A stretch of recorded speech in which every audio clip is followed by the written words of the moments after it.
Okay, that's a good screen to start with right there. We are talking about the book of Revelation. If you haven't been in this class, I will tell you, if you felt like you are walking into a movie halfway, there are recordings of the first two lessons. You can go back out on Facebook or on YouTube at the Henrietta Church of Christ website, and you can review those lessons if you care to do that. The first week we simply started out with an introduction.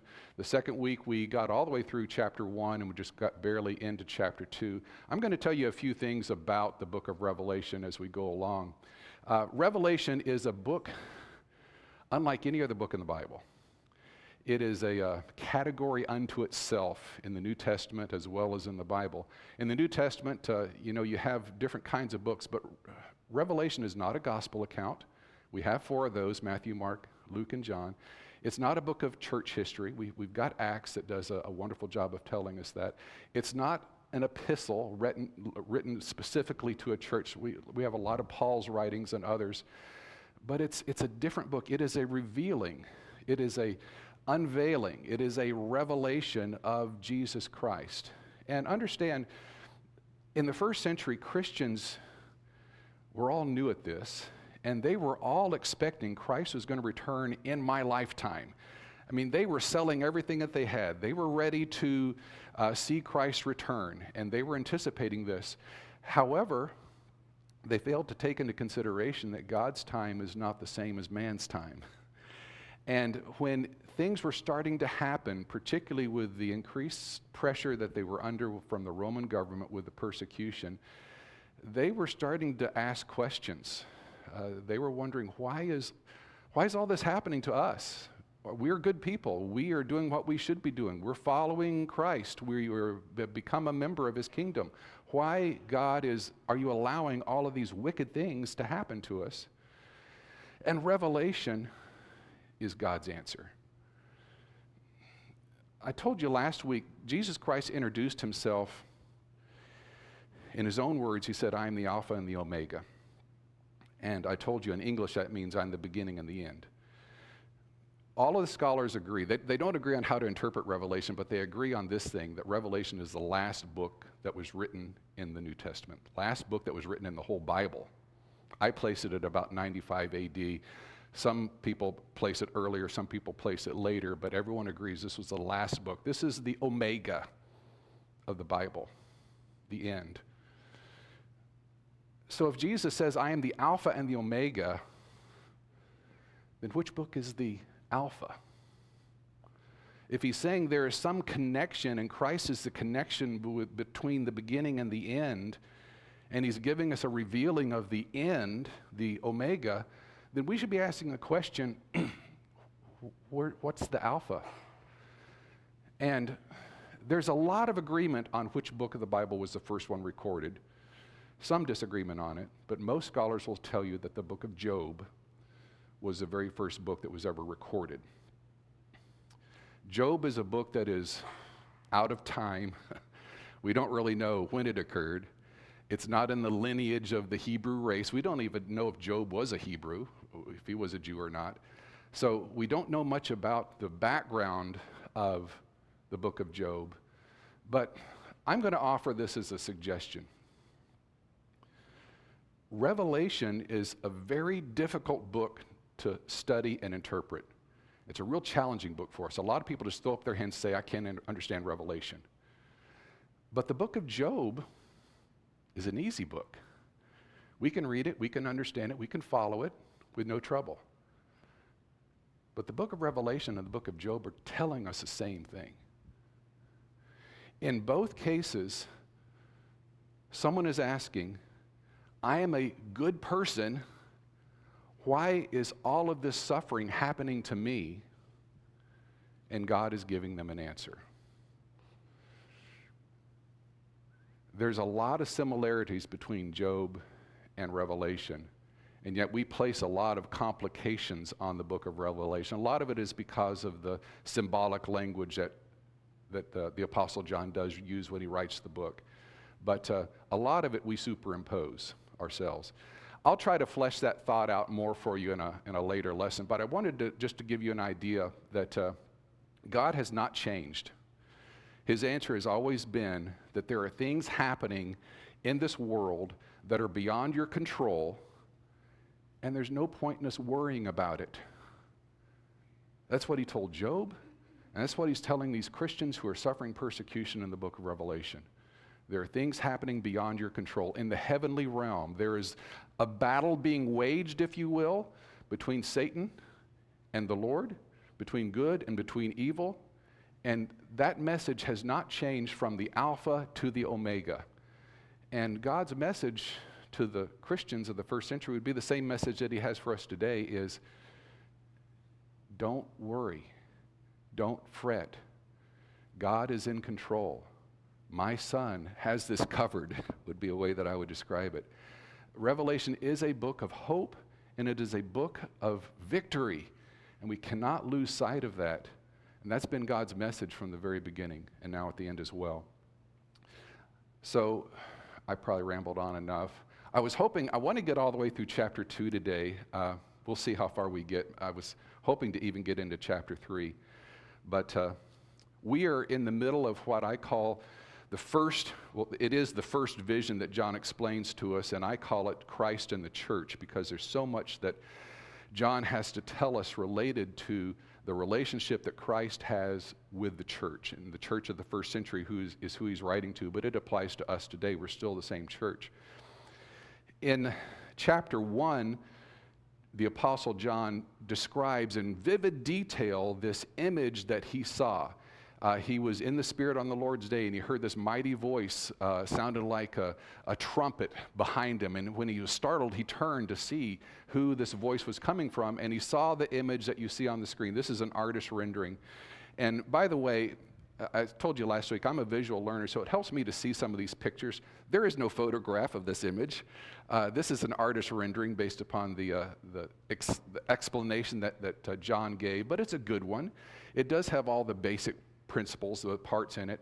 And I intend to show you how artists have revealed in their work some of these these spectacular images about Christ. It's almost like God is giving us his scrapbook of photographs. This is my son, who I'm so proud of, and I want you to know all the many ways that he's working. He hasn't forgotten you. He hasn't forgotten the kingdom. He's still at work in the heavenly realm in the kingdom. And this is just the first picture that he gave us. So the description that John gave us was from head to toe.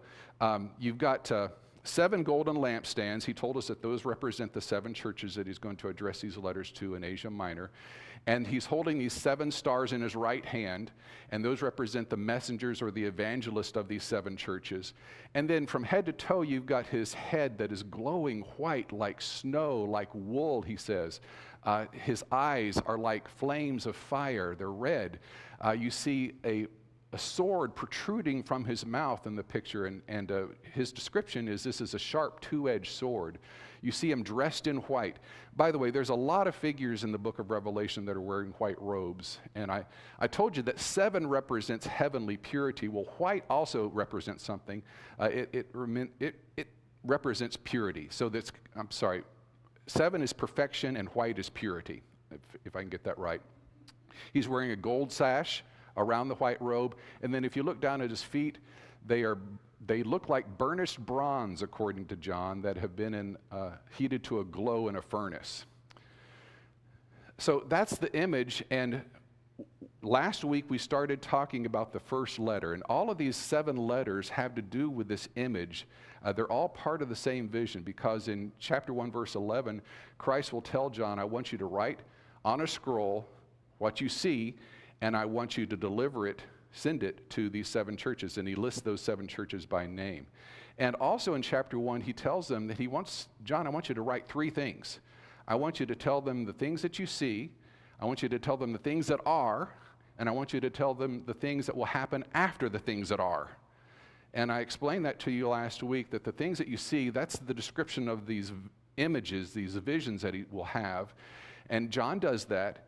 But the things that are, Christ wants him to explain to the Christians that he understands exactly what plight they are in, that they're dealing with persecution, both physical persecution and economic persecution, that they're dealing with false teachers, they're dealing with paganism and their beliefs, they're dealing with hostile Jews in the synagogues of Satan. He wants them to understand that he knows what's happening now, so the things that are. And then he wants John to tell them about the things that will happen after the things that are. So he's telling John, I want you to explain to them what my heavenly response will be, and how the kingdom will be victorious, and how good will win out over evil. So it goes back to that message about don't worry, don't fret, don't be afraid, because Christ is in control of these things.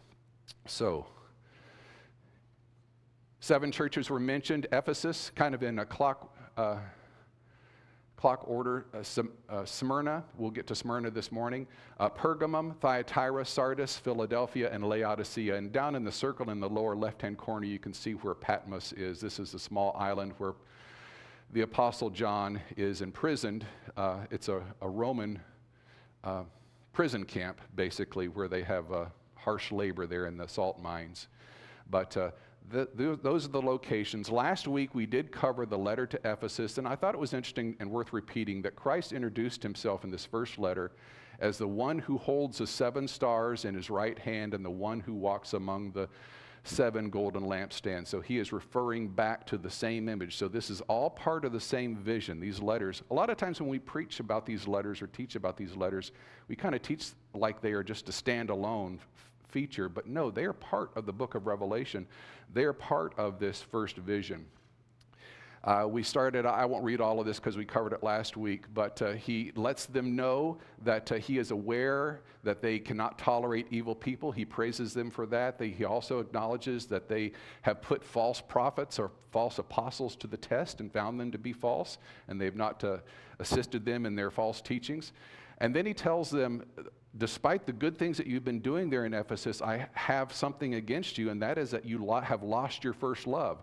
You used to be very active as a congregation, very vital in the function of the church, but something is missing now, and you've lost that first love. And he's encouraging them to repent and to regain that first love. And then the conclusion of each one of these letters is important, and I'm going to spend a little bit of time talking to you about these. He says to the church in Ephesus, the one who has an ear, let him hear what the Spirit says to the churches. The one who overcomes, I will grant to eat from the tree of life, which is in the paradise of God. And I explained to you, we haven't seen the tree of life since the Garden of Eden. That was the tree that sustained Adam and Eve. And we don't know how long they lived in the Garden of Eden. We don't know how long they could have lived in the Garden of Eden if they hadn't have been banished. But we do know that man no longer has access to the tree of life. But John has revealed to us via this vision that the tree of life is well and good and waiting for us in heaven. It's in the paradise of God.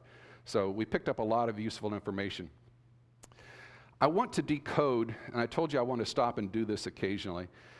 Revelation is a complicated book because it does use code words. There's a hidden meaning behind a lot of the things that are described in the book of Revelation, and you can read the book and make sense out of it, but when you stop and try to understand some of the hidden messages in the book, it has a whole nother layer of meaning. And just for your assistance, I'm going to share with you a few of the words, the terminologies that are used in these 7 letters, and I want you to keep your ears open as you hear some of these, because we'll hit several of these today.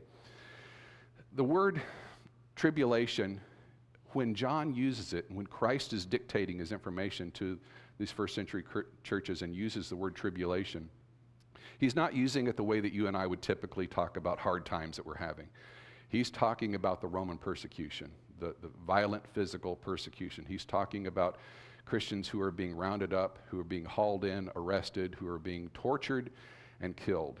And I almost hesitate to do this, but if you study this any time at all, some of the images that you get in your head are just terrifying. Entire families being tortured and killed. I'm talking about small children as well, being slathered in blood and turned loose in the Roman Colosseum to be tracked down and killed by lions. It's heartbreaking the brutality that was being allowed to happen in this Roman persecution. This isn't what you and I are used to at all, and we need to understand the book of Revelation from a different perspective. These were serious, challenging times. And these Christians, they couldn't come right out and condemn the persecution.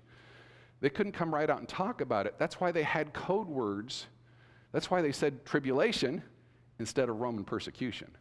It was for their protection that the words were hidden in this way. Another one, I didn't catch this one until I read it this time, poverty. You and I think of poverty, somebody dealing with some hard times, they don't have a lot to their name, maybe they've had things stolen from, that sort of thing.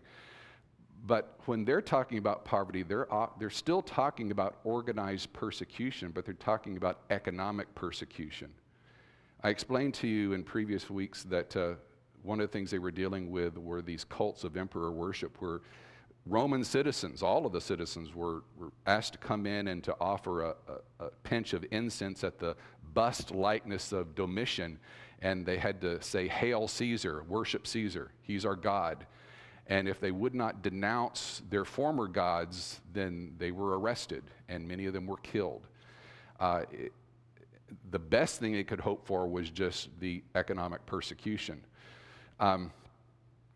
In Domitian's day, because he claimed to be Lord and God, he wanted loyalty, and the citizens that would hail Caesar, they would get a brand mark somewhere exposed on their skin, on their forehead or on the back of their hand. And that mark of Domitian, that mark of loyalty, was necessary in order to buy food or to engage in any sort of commerce. So if you had goods to buy or sell or trade, you couldn't do it unless you had the mark of Domitian. So yes, a lot of these Christians were dealing with poverty, but it was a crushing poverty that was brought upon them by these unfair rules that were persecuting Christians.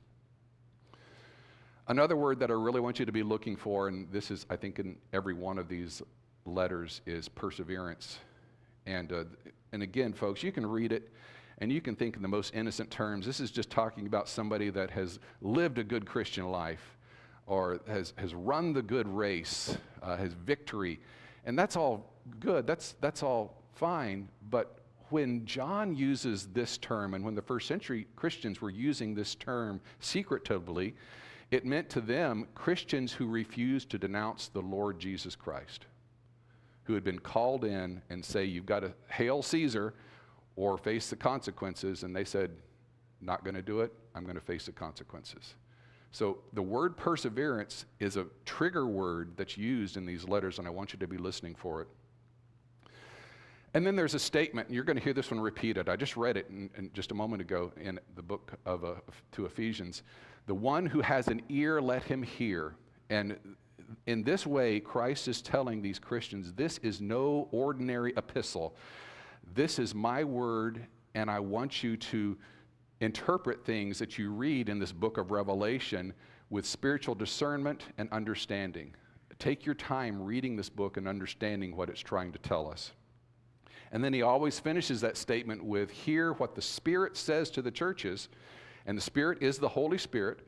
He's saying that this is divinely inspired, just like other books that we have in the New Testament and in the Bible, divinely inspired by the Spirit. And you need to heed the warnings and heed the inspired instructions that will be given in the book of Revelation, particularly in these 7 letters. And then one final one, the one who overcomes. You can read the book of Revelation many times and miss this one. The only way to really figure out what this one is talking about is to get to the end of these 7 letters. You can really figure it out in the letter to Laodicea. But it's mentioned in every one of these letters. John will write something about to the one who overcomes, and then he'll list some sort of heavenly blessing. We just read that he's going to grant that they can eat from the tree of life. There's going to be a heavenly blessing. And again, this isn't just the person that has lived a good Christian life. These are Christians who are martyred.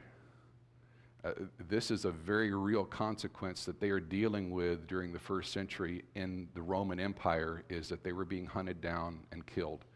And when Christ uses this term, and John writes it down for them, the one who overcomes, he is giving comfort to those who will become martyrs, and he's reassuring people that have lost family members that their friends that have died, their family members that have died, will not be forgotten in heaven.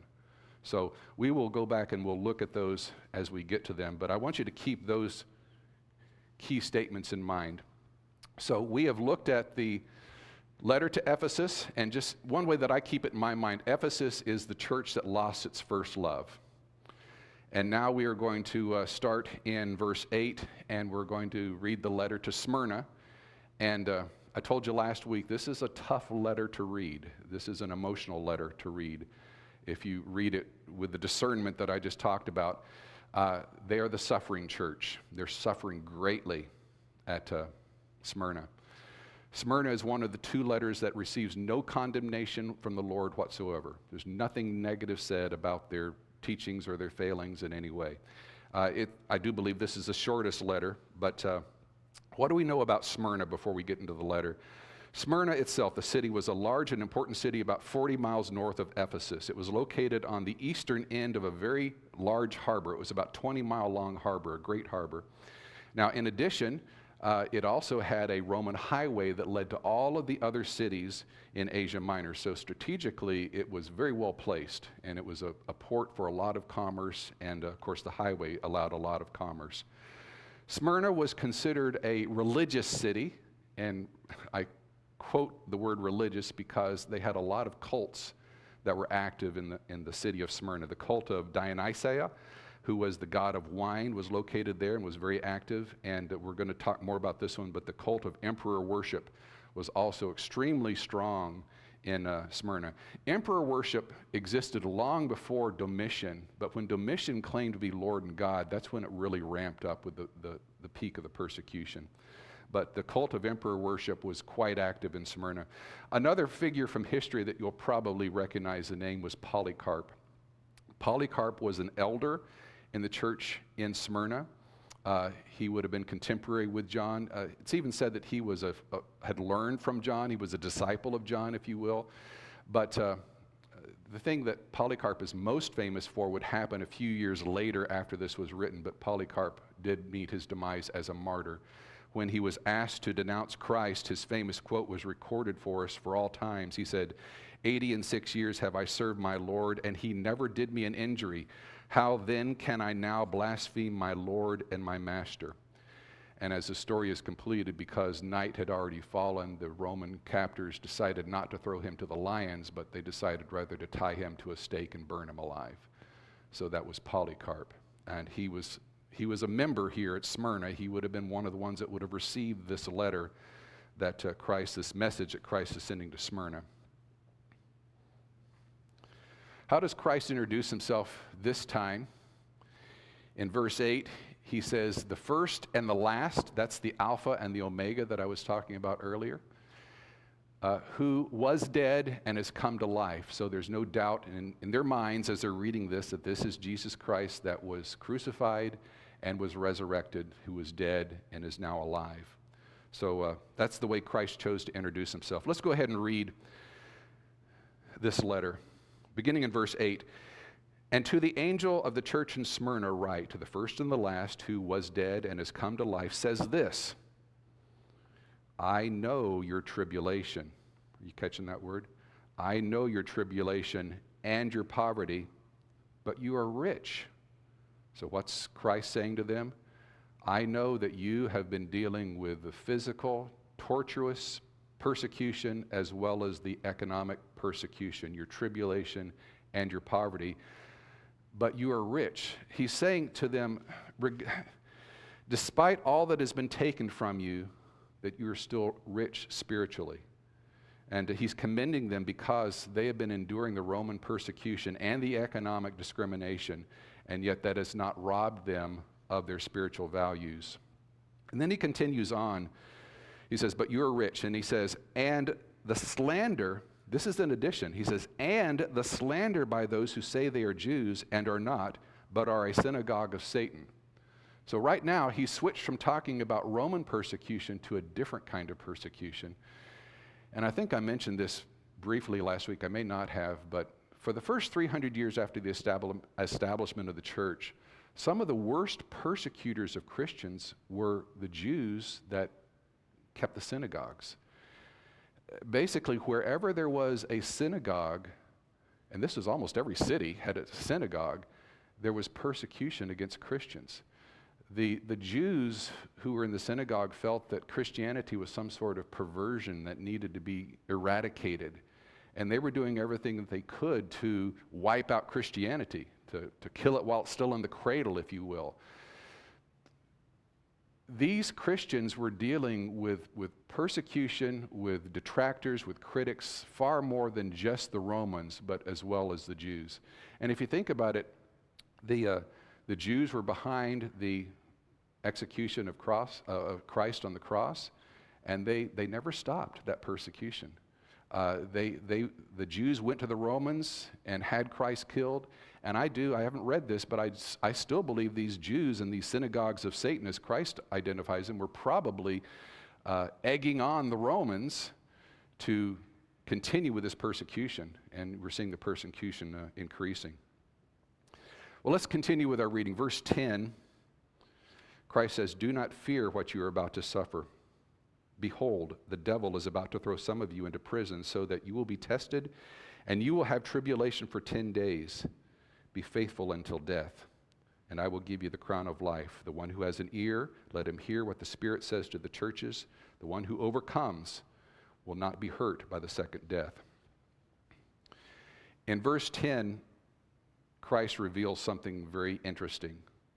He's telling these persecuted Christians that it is the devil that is behind the persecution. It may be at the hands of the Romans and their soldiers, but the one who's behind it all is Satan. He's pointing out to these Christians that there are elements at work that are far beyond your control. He told them that the devil is about to throw some of you into prison so that you will be tested and you will have tribulation for 10 days. And by the way, in Revelation, you really can't take literally these time frames that are being spoken about. I don't know that this was a literal 10 days. He's talking about for a short period of time. So for this short period of time, they will be tortured in prison, and he makes no mention of them being released from prison. Did you notice that in the text? The 10 days of being tested and facing tribulation will result in the death of many, if not all, of these Christians that are thrown into prison. I believe that many members of the church in Smyrna are about to be executed for their faith and for refusing to worship the Emperor Domitian. Christ is using this letter to prepare and to console these individuals for what was about to happen to them. And that's the way that he worded it and the way that he did. And how does he conclude this letter to Smyrna? He says, the Lord encouraged them to remain faithful even to the point of death, and he will reward them with the crown of life, which is a spiritual reward that they would receive in heaven. And he also says they will have nothing to fear in the second coming or the afterlife, and the way he refers to it is the second death in verse 11. So those who have an ear, let them hear what the Spirit says to the churches. That's a tough letter to read. The next letter, we've looked at Ephesus now, the church that lost its first love. We've looked now at the suffering church. Now we're going to take a look at the church in Pergamum, what Christ had to say to them. This is the church of Satan's city. And before we look at it, I want to tell you some things about the city of Pergamum in this day and time. In Pergamum, they had the second largest library in the world. This was second only to the library that was in Alexandria in Egypt. And people would travel from long distances from all over the globe to come and learn in the library at Pergamum. One of the chief products that they produced there was vellum. Vellum was a leather writing material that was better than papyrus, would last longer than papyrus, but that was invented in Pergamum, and they were well known for that. Christ introduces himself this time as the one who has the sharp two-edged sword, says this in verse 12. And just like in the letter to Ephesus, he's referring back to the vision in chapter 1, the vision that started these letters. And According to John, he saw this sharp two-edged sword protruding out of the mouth of Christ, chapter 1, verse 16. And this image, I believe, represents the sword of Christ's judgment. And we're going to see as we read this letter in verse 16 that Christ intends to wage war against false teachers with the sword of my mouth. So we're going to see how Christ is intending to use this sword. Let's begin with our reading in verse 12. And to the angel of the church in Pergamum, write, the one who has a sharp two-edged sword says this, I know where you dwell, where Satan's throne is. And you hold firmly to my name and did not deny my faith, even in the days of Antipas, my witness, my faithful one, who was killed among you where Satan dwells. So what about the way that Christ is referring to Pergamum? He's saying that it is where Satan's throne is, where Satan dwells. Well, Pergamum, despite the other things that I told you, was also known for being a very corrupt and wicked town. There was a lot of worldliness that took place in Pergamum and a gratification of earthly lusts that took place there. Several pagan groups had their belief system there, and we saw a lot of pagan rites happening in the city of Pergamum. They were still practiced there. Fertility rites, pagan festivals and feasts, orgies were still practiced there. Notice in this verse 13 that he also commends them for keeping their faith even in spite of the death of one of their dear members. And he mentions Antipas by name. So this persecution had true meaning to the Christians in Pergamum. It had a real face on it, a face of one of their brothers. And I'm sure that the other Christians had to be wondering every day if Christianity was worth dying for. It's sad to think that that is the point that they were at in their lives, but it's natural for them to be wondering that. Is this Christianity truly worth dying for? I don't know that there's ever been a day of my life, certainly not my Christian life, where I have wondered if Christianity was worth dying for, because I've never been threatened with that. But these Christians were being called in, they were hauled in and told that if they didn't hail Caesar and denounce Christ, that they could be executed for that. And I hope that you and I never have to deal with any issue quite like that. Verse 14 will continue. But I have a few things against you, because you have some there who hold to the teaching of Balaam, who kept teaching Balak to put a stumbling block before the sons of Israel, to eat things sacrificed to idols, and to commit sexual immorality. So you too have some who are in the same way hold to the teaching of the Nicolaitans. So verse 14 and 15, the tone of the letter changes. He's no longer complimenting them, he's now criticizing them. And he's criticizing them because some of them have become followers of the cult of Nicolaus, the Nicolaitans. This was a sect of people that followed. The man that you see, the bust there, is of Nicolaus. And they taught that it was permissible to commit acts of fornication and to eat meat sacrificed to idols. And Christ is drawing the comparison. He said it's just like what Balaam taught in the Old Testament. The Nicolaitan sect was spreading throughout the region here in Asia Minor, and it was a growing problem for many of these first century churches. And this will not be the last time that we will see this mentioned. You'll remember back last week, Christ he complimented the church in Ephesus, for hating the deeds of the Nicolaitans. And he said, I also hate the deeds of the Nicolaitans. But here in Pergamum, it's a different story. They have accepted the teachings of the Nicolaitans. It's hard to fathom today, and any day as a Christian, how could such wickedness, how could such behavior ever be tolerated within any congregation of the Lord's church? I don't know, I don't understand that, but the allure must have been so powerful to them. But it was a holdover from paganism. Okay. Susie, I'm not advancing. Can you take me to the next slide, please? There we go. Let's go ahead and continue with our reading of this letter to Pergamum. It says, therefore repent, or else I am coming to you quickly, and I will wage war against them. These are those that are following the teachings of the Nicolaitans. I will wage war against them with the sword of my mouth. The one who has an ear, let him hear what the Spirit says to the churches. To the one who overcomes, I will give some of the hidden manna, and I will give him a white stone and a new name written on the stone, which no one knows except the one who receives it. So in verse 16, he instructs those that are still following the teachings of the Nicolaitans that they needed to repent or else. And the or else was face his judgment. He was going to wage war against them with the sword of his mouth. And in verse 17, he promises to reward those who overcome, and again, those who are martyred, with two special things: hidden manna as well as a white stone.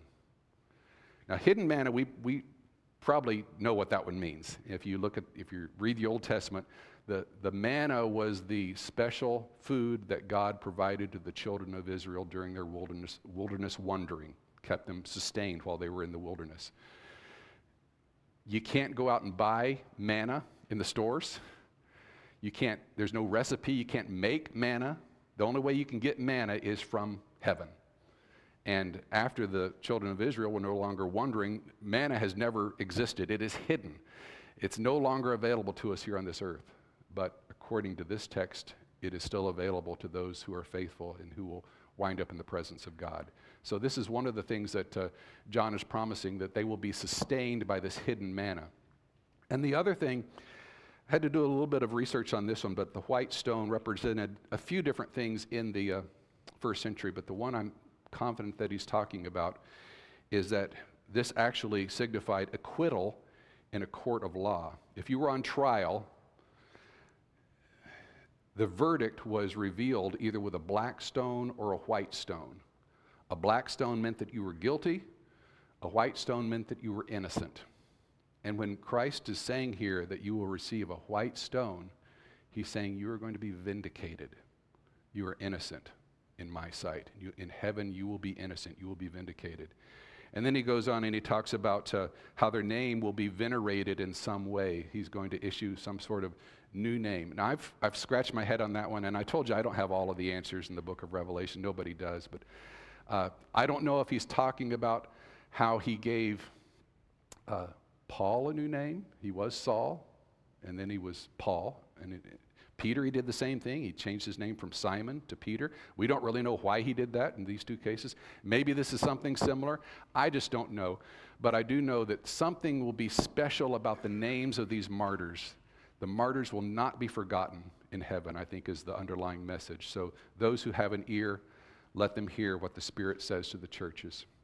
So we didn't get quite as far as I'd hoped to. We will start with the letter to the adulterous church, Thyatira. This is the one that I spoke about a couple Wednesday nights ago. But we'll talk more about the church of Thyatira next week. Again, if you want to read ahead, we're still in chapters 2. Hopefully we'll get through chapter 3 next week. Chapter 4 is when he starts talking about this next vision, this great vision, the longest vision that we have in the book of Revelation, which I call Christ in the world. If you want to start reading ahead in that, you certainly can. Thank you again for your attention this morning. I hope that this has been valuable time for you. Appreciate it. Thank you.